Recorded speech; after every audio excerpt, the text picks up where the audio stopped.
Yo, what's up guys, Grim here, and in today's video we're going to be going over my full Carrion Golem guide. So there is an absolute ton to cover here. I'm going to be taking you all the way from Blood Aqueducts in complete white gear, all the way up to Mirror Tier Harvest Golemancer.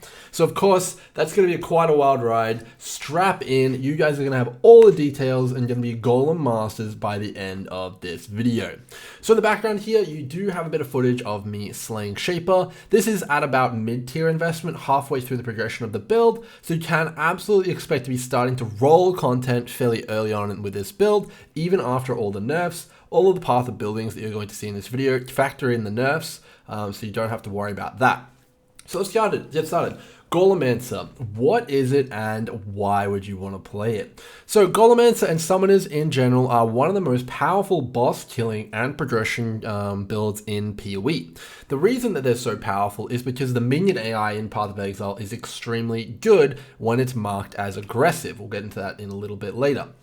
Now, one of the things that minion builds afford you is 100% uptime on dodging boss mechanics. So when you see a build like, for example, a bow build in Path of Building and it has 1 million DPS, that's not truly 1 million DPS because it has to spend time running around and dodging mechanics. When you see a minion build with 1 million DPS, it is true 1 million because the minions can constantly attack the enemy while you're running around dodging the mechanics, and in general, minions are tanky enough that they can stand in pretty much every single boss mechanic. So it is absolutely one of the best and highest DPS classes for slaying bosses. In addition to that, minions really don't scale that well off of gear. They scale very well off of auras and gem levels. That's primarily what you're looking for as a minion build. Because of that, you can pretty much invest all the other points in defense once you start getting enough damage, which is actually completely insane in the endgame, and you can end up with like 90% auras and 10k energy shield if you really wanted to, which is completely insane. So very, very good there. So overall, what are you expecting from this character? You're expecting a build with medium amounts of clear. They absolutely aren't something you'd want to take into 100% delirium or clear legions with, but they really can push, 1 or 2 orb delirium. They can clear maps at a reasonable pace. They're no blade vortex, but they absolutely can get through them. But what you're really investing in here is an absolute rock star of a boss killing character. They're absolutely unparalleled, in my opinion, in unskilled gameplay boss killing. They might be beaten by a miner early on, but when you get gear and when you kind of get into it, well, you don't have to do anything. You just kind of run around in circles and they handle the rest. So absolutely insane bossing abilities. And if you're interested in boss killing, this is absolutely a build you should look into. So, with a bit of an introduction there done, let's get into how the build works and what kind of makes up the build. I might just fast forward a bit here so you guys can see a little bit more Shaper. Actually, we'll just get straight into it. So, we'll pull up, this is the build here. So you can see this is about medium investment. It's after the low life transition has happened, and we'll get into what that is and how you can get to there a little bit in the video. So what I really wanted to do though is explain each of the minions and the role they serve in the build. So we'll just go to ledge here so we get a bit of space so that we can show you guys what we're talking about here, and we'll kind of get into the thick of it. So when you're playing a Golemancer, you make use of 4 separate different minion gems. Let's get into the main one. The main one, which is going to be in your 6th link, is going to be the Carrion Golem. The Carrion Golem is one of the most powerful minions in the game. It has incredibly smart AI. It has a fantastic mobility ability that it spams on a really short cooldown, which is a leap slam. And it also has a frontal cleave and spam auto attack that it spams on cooldown as well. So this is going to cleave packs like crazy, and it's also going to do immense single target damage. You'll see that this is actually probably the highest DPS golem in the game as a result of this.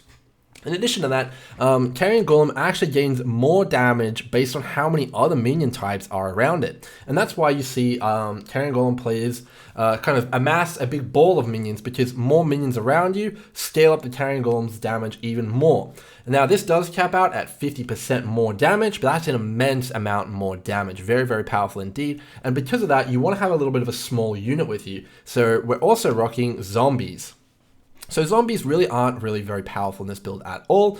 All they're there for is to buff up the Carrion Golems and grant you the Feeding Frenzy support buff. Now the Feeding Frenzy support buff essentially just makes it so that you kind of have a bit more movement speed, attack speed, and the rest of your minions also get juiced up a bit as well. So the zombies really are there in a support capacity. They don't really do too much damage at all, and all you're looking for is really getting the buff for the Carrion Golems and that Feeding Frenzy. And they do kind of tank a little bit of damage, and all you really want to focus on is making sure that they're alive. So don't worry too much if some of them die off, you can replace them fairly easily.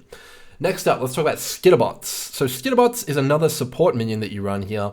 Where are they in here? It's a blue gem, I believe. Here they are here, Skitterbots.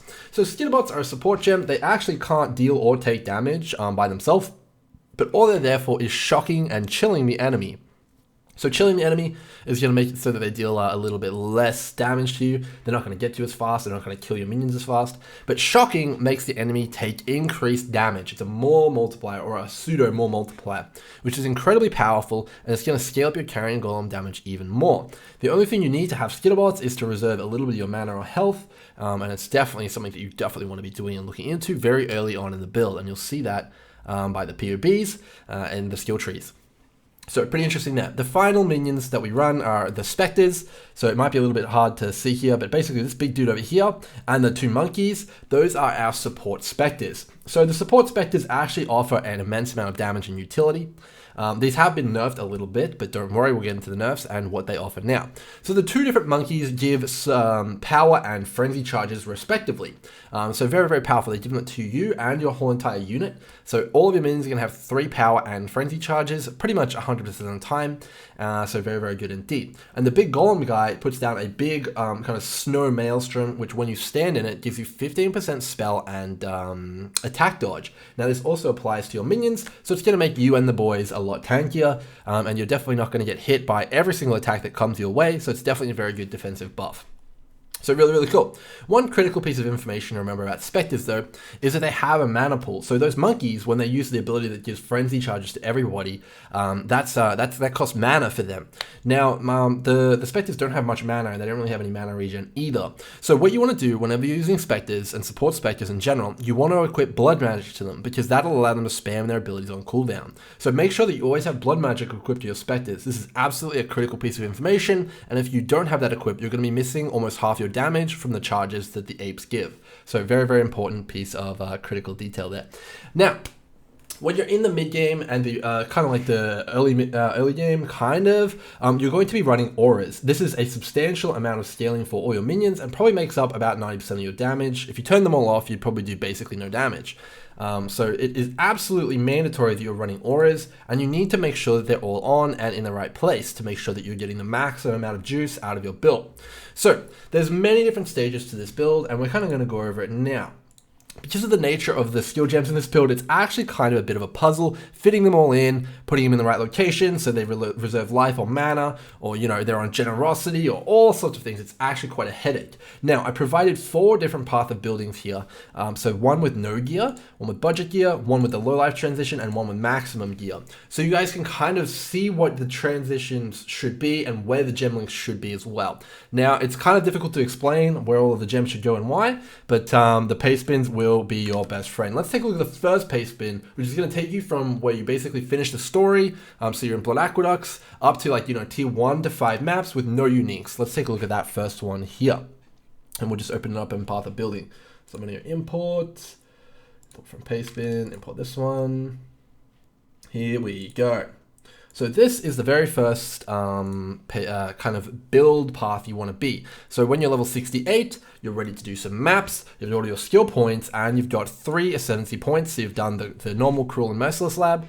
These are the points you want. So you want to go for mindless aggression first, and then unnatural strength, and then finally commander of darkness. So, you know, you won't be very powerful at this point. You'll have like low level gems.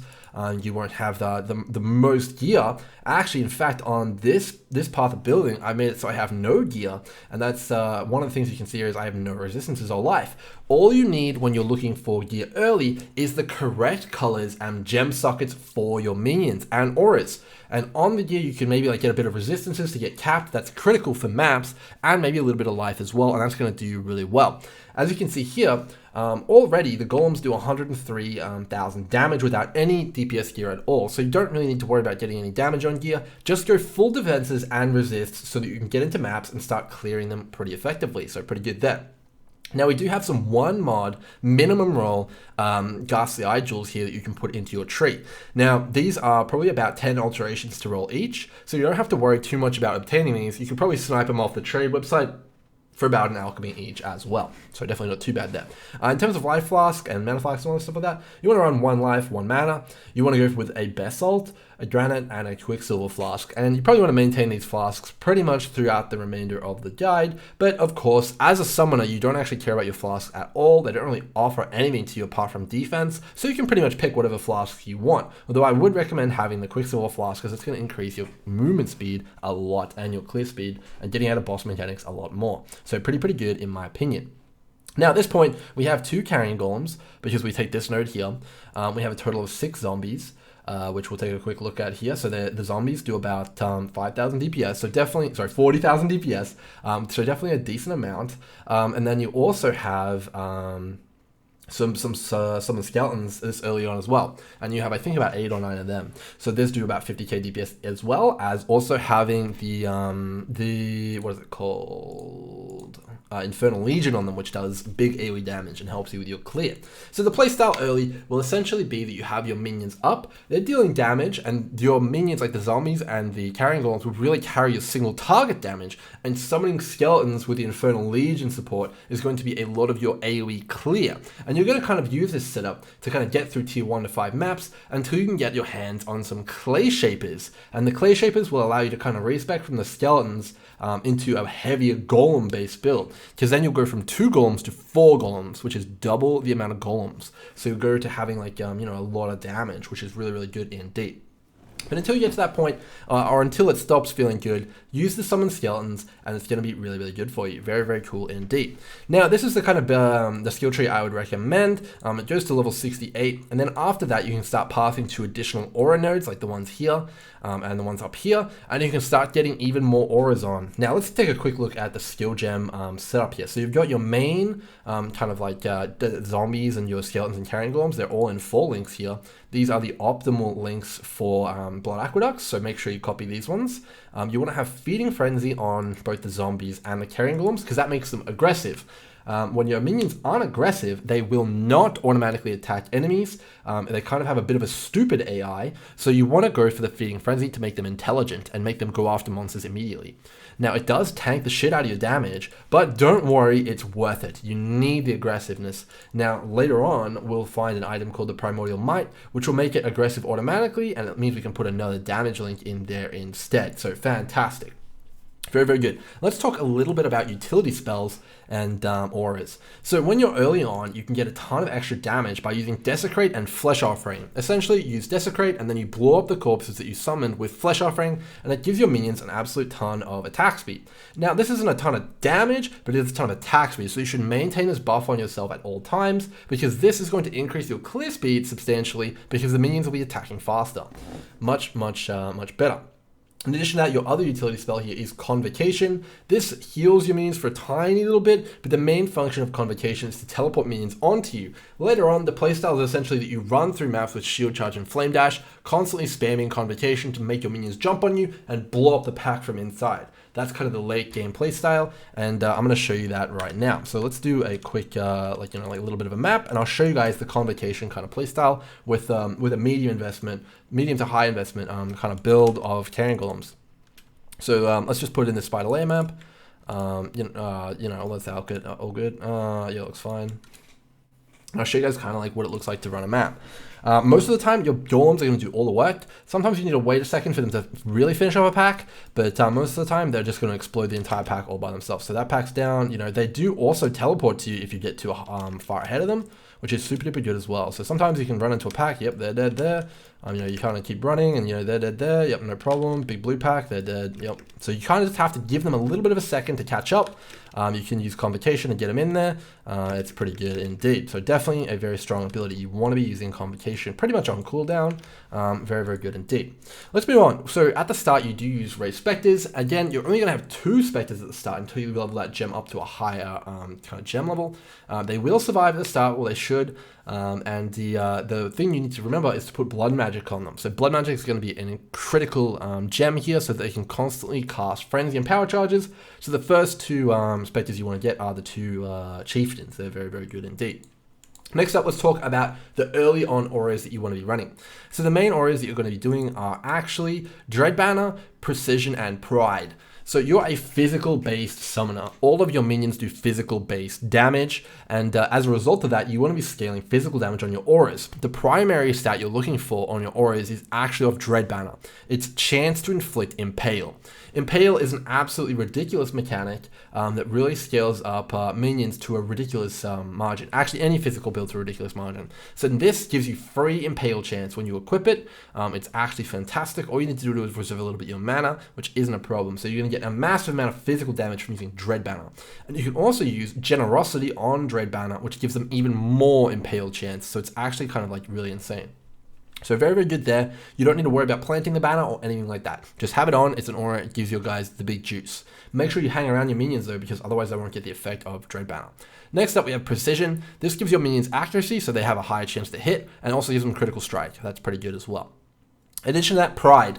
Pride makes all enemies near you take up to 34% damage. As a multiplier. So when you're actually doing damage to monsters, if you're not dealing enough damage, you want to get that boss down faster, make sure you stand near the boss. So you're near the boss, and then they'll take increased damage from your minions. Very, very powerful indeed. And then finally, we have Summon Skitterbots. As we discussed, they shock the enemy, making them take increased damage from your boys. So very, very strong indeed. And this is what I would recommend starting out the league with, and what I'm going to be using to start out the league. It costs 0 money. It's actually got a 0 investment cost. So very, very good, and it does about 400 to 500k DPS between all of the minions, as you guys can see. It's actually probably a bit higher than that. So yeah, and this is, of course, standard boss DPS. You know, if you did Shaper DPS, it would be a bit lower, but you know, it's pretty good. So you're already almost probably about 500 mil DPS right from Blood Aqueducts with no gear on your character. So absolutely insane. All right, let's move on to phase 2. Import from Pastebin. Of course, I will be linking this sick document here for you guys. It lists all of the Pastebins, their budget, what they can do, as well as a complete gear progression all the way from 0 gear to max gear and what order you should pick stuff up on. Of course, when you're remembering the gear progression though, you do want to keep in mind that prices may differ from what I know in the past. So maybe an item is really, really cheap and it's ahead on the list, but you can get it now. Absolutely go for it as long as it's not too expensive. And you know, same goes for if something is too expensive and you're stuck on it, maybe skip to the next one. With the exception probably of Anima Stone and Shavron's Wrappings, you can kind of move and shuffle the things around. Very, very good indeed. All right, let's move on to budget gear. So this gear will take you all the way from about T5 maps all the way up to Shaper. You can kill Shaper with this gear. Let's get it in Path of Building and we'll go through it and see what's changed. So what are we looking at here? Import from Pastebin, import. So here we're of course a bit of a high level. This is level 93. It's fine if you're not level 93. You can trim some of the points. You could take some damage off or you could take some life off. The choice is yours. You don't need to worry too much about that. Just kind of downscale a little bit there. So pretty cool. Now, at this point, we're leaning more heavily into auras. We've respec'd a bunch of points, and we've picked up something called a cluster jewel. We've got multiple cluster jewel sets. So cluster jewels are incredibly easy to obtain. You don't need high item level ones, and they drop from pretty much any Delirium Mirror encounter. So the cluster jewels we in fact need are minion and aura node cluster jewels. These aren't that rare, and you will be able to get your hands on them in day 1 from the trade website, and afterwards, it's only going to get easier. So what are you looking for on these cluster jewels? Well, you want to get some large minion damage cluster jewels, and you want to look for them with 8 passive skills. Those are ideal. If they have 9, fine. You'll take it for a little bit and then you'll get some 8 ones. But if you can get 8, that's really what you want to look for. Now, when you get these 8 ones, you want to use Orbs of Alteration to roll plus to all attributes. That is the most important stat on your cluster jewels early because you require immense attributes for your auras and some of your support gems. So yeah, look for plus attributes. That's what you want to go for. And you can also, if you already have enough attributes, look for notables. The best notable on a large cluster jewel early is the renewal skill, and that looks like this. It basically gives you a 6% chance to double your damage while your minions are on full life, and it also gives your minions 1% life regen, which is incredibly good for having your specters survive and your zombies survive. So very, very cool indeed. All right, so the 2 cluster jewels go over here on the tree. That's where you're going to put your large cluster jewels, and you're going to spec into as few points as possible while getting all of the good stuff. So if you don't have renewal, don't put these 2 points in here. Just go for the 2 other jewel sockets, and in those, you're going to put in your aura cluster jewels, which is very, very powerful indeed. So the aura cluster jewels, you're looking for 6 small passive aura cluster jewels. These are these ones. They're not that rare at all. And what you're looking for here, again, is attributes. You want to roll attributes with alteration orbs. It's not going to take you too many. And if you can really, like, if you've got enough attributes, or, you know, you can get both, you're looking for replenishing presence as the notable. So very, very good. Replenishing presence essentially gives you more life regen for your minions, and it also gives you increased aura effect. And remember, we were talking about those auras earlier. That is going to scale all of them to a very high margin. So super duper good. Very, very strong. In addition to that, we're going to have some abyss jewels that are going to start entering the fray. We had some 1 mod abyss jewels that we had in that first build. Now we're looking at 2 mod abyss jewels. So these ones have some life on them. If you don't need life, you could go for, you know, some more damage. Or if you need like more life, you could maybe, like, you know, just get life ones. It's all good. Just make sure you get what you need. If you're feeling too squishy, get life. If you're feeling too like low damage, get damage. So really, really good. All right, so those are the primary changes. Let's look at some other things we picked up. So we picked up 2 clay shapers. These are an essential item. They essentially give you +1 golem. So you can go from having 2 carrying golems to 3 and then 4 once you have 2 clay shapers. They're also going to increase your minions damage and life, which is super duper good. Next up, the item after you want the clay shapers is Tabula Rasa. So Tabula Rasa is just a 6 link. It's going to give you 2 extra gem sockets, and it's going to juice up your golems a lot. After that, you want to pick up a Darkness Enthroned. It's going to allow you to put 2 more abyss jewels in, and it's a really good belt for minion casters. So you can get a lot more damage and life from the Darkness Enthroned. This is an incredibly cheap belt, and it will be accessible on day 1. So really, really cool indeed. In addition to that, you want to make sure you're looking for, you know, attributes on your rings, so you can make sure you keep leveling your gems, you know, some resists and some life on your gear. It's not too bad, pretty simple. After that, you want to go for an Alpha's Howl, and this is going to allow you to get all the auras on that we talked about earlier, and some more. More auras is more damage, so that's really, really good indeed. So more auras from the Alpha's Howl. You can see here, it has 8% reduced mana reserve. This is going to be a bit expensive on day 1, but as the days roll by, this is going to become a 5C item. So pretty easy there. After that, you can also socket in your Conqueror's Efficiency, which you're going to get from the story. But in addition to that, your next big and most important purchase in this entire build will be a Primordial Might Jewel. The Primordial Might Jewel makes your golems aggressive all by itself, meaning you no longer need to use the Feeding Frenzy support, and you can run a 6th damage link, essentially giving you about 50 to 60% more damage just from this one jewel. It's going to be expensive, but it's going to be worth it. You need to do the Chaos recipe or sell other items that you find to be able to afford this early on. It's going to be very, very hard to get, but once you get it, you're going to notice that your build is now viable for pretty much most of the content in the game, all the way up to T16 maps if you play carefully. So very, very powerful gem. Absolutely insane once you get it, and it's going to be a breeze. Flasks, take whatever you need or whatever you want at the time. Of course, Alchemist Quicksilver is pretty good as well, but yeah, it's kind of flex spots there, so pretty good. What auras did we introduce? Well, after getting into Carrion Golems more heavily with the Clay Shapers, you can drop the Summon Skeletons. You do not need them anymore. You can deprioritize your zombies, and you can kind of put them in a 4 link here, and you can put minion life on them because they're no longer doing substantial damage, and the Carrion Golem's doing 1.7 million DPS per Carrion Golem right now, far outstrips any benefit from the zombies. So you actually want to just have minion life on them, along with maybe Maim and Feeding Frenzy. Getting into the end game, you're going to notice your Spectres are going to start dying because they've been nerfed, so you're going to put a minion life gem on them as well. You can also start looking to invest in an Animate Guardian. We're going to talk about that a little bit later though. But that's definitely a more high budget option. So yeah, we'll talk about that in a little bit.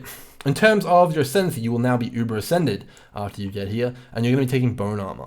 When you're using Bone Armor, make sure you bind it to your left key. It's going to automatically cast it wherever you move, and whenever you move. It's going to give you a big absorb shield for both you and the team. Very, very powerful indeed. So super cool indeed. So let's take a look at some other stuff. Let's take a look at our auras. So you can see here we've added in a new one, Flesh and Stone. This functions almost identically to Pride. It's essentially an aura that comes on you. You want to make sure you're in Blood stance. You can kind of toggle it from Blood and Sand. Make sure you hit it to Blood stance. It's going to put an aura around you, and when the enemy is in that aura, they take more damage from you and the team. Very, very powerful indeed. You're also going to chuck on Haste. Haste is going to juice up your movement speed and all of the team's movement speed, and going to make you move a lot faster. It's going to increase your clear speed immensely, and you're definitely going to notice it. Pretty good indeed. I think that's pretty much all the stuff that we've got here, which is new. Yeah, we've also running vulnerability here, which you can put on enemies and make them take increased physical damage. So more multipliers for you and the minions. Now, an important thing to now bring up, now that we have more auras in the tree, one of the main reasons you take Necromancer is so that you get Commander of Darkness. So Commander of Darkness is going to tank up your boys significantly with the elemental resistances, but it's also going to give you a stacking 3% increased attack and cast speed aura to your allies per aura on you. So if you have 10 auras, that's 30% increased attack speed for your team. Now, this is also increased again by your aura effect. So if you have 100% increased aura effect and 10 auras, it's actually going to be 60% increased attack speed for your golems. And that's why it looks so ridiculous when you see a Necromancer with a golem army and they're just kind of like twitching and attacking the enemy and just stuff's going everywhere. It's really, really fast clear speed and it's really, really good damage. So very, very fantastic there. Really, really cool indeed. So this is when you're going to be getting those clay shapers, and you guys are going to see the progression here. You can see on the spreadsheet, if we bring it up, so you start off with the resistance cap, that's the first PoB, you get one clay shaper, get the tabula, get the other clay shaper, move on down the list. So let's move into the phase 3. Phase 3 is when you're going to start really investing in big damage. So big damage is going to allow you to do Uberella, it's going to allow you to do Cyrus, it's going to allow you to do all of the encounters in the game a lot easier. The more damage you have, the less mechanics the bosses can do, and it's going to just make your life a lot easier. So let's take a look at the low life transition, and we'll step you guys through it one step at a time. So let's import this. The low life transition, the purpose of transitioning to low life is to increase the amount of auras you have at your disposal. You'll get more defensives, you'll get more attack speed from the Necro Ascendancy, and you'll get more damage. It's absolutely insane. Whoops, didn't get the PoB link. Let's take a quick look at that again. Just copy and paste that and get it in here. So it's very, very good indeed. Import from Pastebin. Here we go. There it is, dude. Okay, cool. Let's take a look at this. So we're going to refer also to this this list here. So you can see here, after you finish off on that basic build that we just talked about, the next thing you want to invest in is Primordial Eminence and Primordial Harmony. Primordial Essence and Harmony will essentially give you an additional kind of benefit for your golems. So let's take a look at these in game. So Primordial Harmony will give you golem cooldown reduction. So remember on Carrion golems, I mentioned those really overpowered abilities. This is going to allow them to spam them even more. It's also going to give you increased damage on your golems by like 20%, so really good. And they also have more life regen. The next one, Eminence. Eminence gives you a truckload of attack speed on your golems, which is really, really good. It also gives them some armor and gives them a bit of extra juice. So really, really good there. They're pretty cheap, not too expensive, unlike Primordial Might. Next up, you want to make sure that you've got those 2 Mod Abyssals like we were talking about earlier, and then it's time for a big investment. You're going to go for the Anima Stone. The Anima Stone essentially gives you a ton more golems. It's going to take you from 4 golems with the Clay Shapers all the way up to 6 golems, which is going to be an incredible damage boost. It's 50% more damage, and it's also going to give you more clearing golems. So very, very crazy. When you buy that item, you're going to have a lot more damage. So pretty good. Let's take a look at the Anima Stone. Yep. I think mine is over here. So this is it. +1 golem, and you get another golem if you have 3 primordials equipped, which you do. We have Primordial Might, Eminence, and the blue one, whatever that was called. Yep, that one. So pretty good. Next up, you want to get a Fortress Covenant. Fortress Covenant is another jewel. It's going to give your guys block and for attacks and spells, making them tankier so they don't die. And it's also going to give you a ton of minion damage. Very, very good indeed. Yeah, super duper cool. Command of the Pit. So Command of the Pit is a fantastic pickup early on. It's going to allow you to equip more Abyss Jewels and give your guys a lot more accuracy. So it's a Abyss unique, and it comes from Delve fairly early on. It drops from the Abyssal Liches. You should be probably able to pick these up about day 2 or 3. If you can't get them, just use a rare until they pop up, but they are an endgame pair of gloves purely from the fact that Abyss Jewels for minions are insane. They do so much damage. So yeah, using these is completely crazy, and you're going to be able to put some some sick Abyss Jewels in here. You can see that I favored damage in this PoE and not life. So that's because with the energy shield transition, but we'll get into that in a second. So yeah, you can put another 2 Abyss Jewels in, which is completely insane.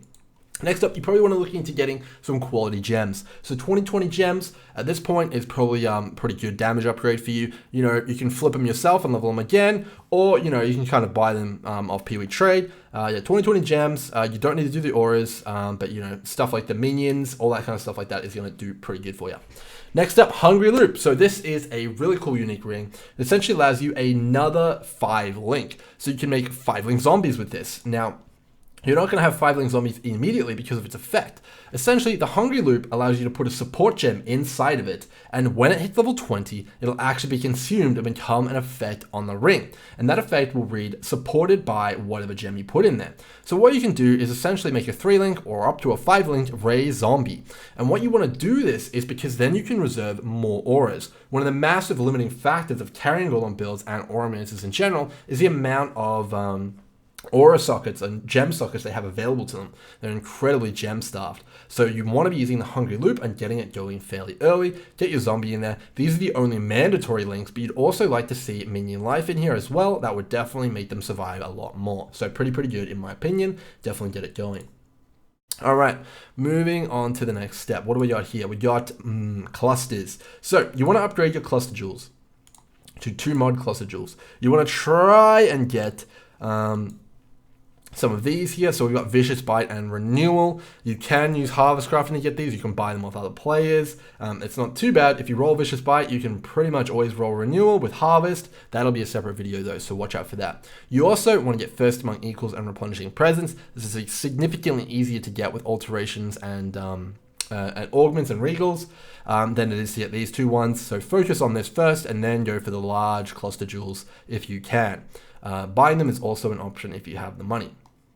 Okay, let's talk about the low life transition. The low life transition is essentially swapping from life to energy shield. Now, why do you do this? Essentially, you do this so that you can also use blood magic and the unique shield Prism Guardian to have a second mana pool to reserve more auras on. It essentially gives you double the mana, sort of. So this is the reason for the low life transition. You can also see you can get a ton more effective life than we had earlier because you're now energy shield, and which lends itself to energy shield builds as opposed to life builds. So yeah, going low life is going to give you more damage, more auras, and make the Necromancer ascendancy really start to shine. So very powerful. In order to go low life, you need all of the following items. You need the following: a 6-link Shavron's Wrappings, a Prism Guardian, a Presence of Chayula with the Charisma Anoint, and you also need Doriani's Delusion. It's also a bonus to have energy within. It's going to give you a ton more energy shield and make you a lot tankier.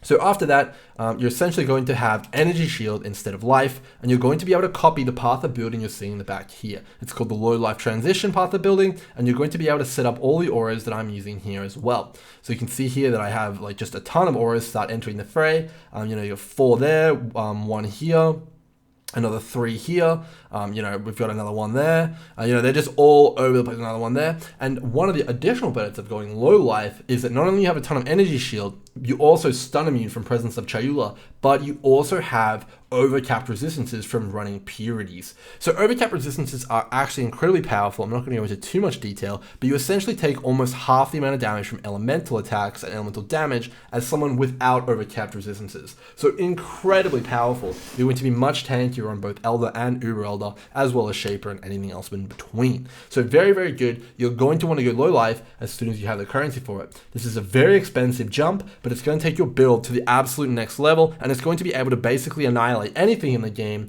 apart from Uber Ziri, because, you know, we can't do Uber Ziri as a summoner. But this is the point where a lot of people will probably stop with the build, but you absolutely can keep pushing it further, and we're going to get into that now. Just with the low life transition, you'll be able to do all the gear, all of the content in the game, most likely. But let's take it further and see what you can do with a truly powerful build. But first of all, I'm going to give you guys a bit of a breakdown. If you want to stop there, Completely understand. Let's take a look at the Animate Guardian. So on your Animate Guardian, you want to have a Elder Helmet. The only mod that matters is a -9 physical resist Elder Helmet. So you can roll this on any Elder Helmet. You can use alterations, or you can just buy it off PoE trade. Put that on your Animate Guardian, and it's going to be a ton more damage for you and the team.